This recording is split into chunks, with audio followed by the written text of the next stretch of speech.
there's a loose ball, I'm going to sprint after that loose ball and get it to prove and show the younger players that I'm still mobile, agile, like I still have gas in the tank. I'm still capable of doing that. That's a mistake, especially at the beginning of a game, the first half of a game, because that's energy that you're burning that you as an older player are not going to regenerate for that game. You're going to burn yourself out the more you do that. You as the older player have earned the right and hypothetically, theoretically, the respect of the younger players that, like, if there's a loose ball towards the beginning of the game, you as the older guy, the obviously older guy, you're not going to chase down those loose balls. You're not going to hustle and sprint for loose balls. Like, that's their job. They're younger. They're supposed to do that. It's your job, your responsibility to keep yourself in good enough shape and condition to be able to perform physically at the end of hypothetically, theoretically close games, and so you can make the right decisions and have the energy to execute those decisions in those key moments. And by execute, I'm not talking necessarily about scoring, because you're the old guy. Like, you are probably not going to be as an effective scorer as your teammates who are younger and more physically able than you are.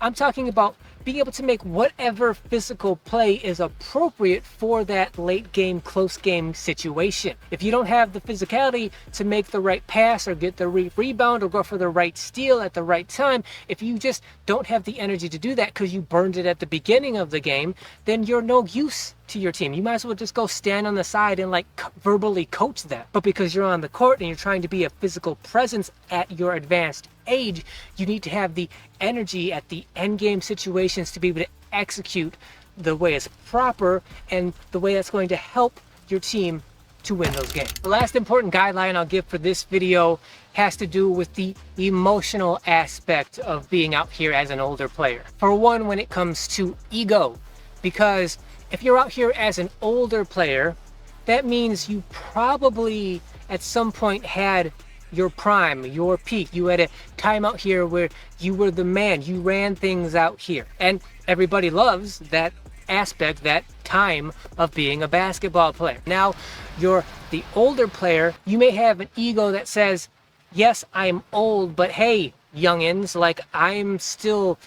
because I'm older than you, I have all this more experience than you, you need to sort of, give me undying respect because I'm the older player. My advice for that is you gotta let it go, right? It's easier said than done, but you gotta move past that. It's not your game anymore. This is a young man's game, a young man's sport. You had your time, and your time was great, and it should be acknowledged and respected, but these young players, they don't know you.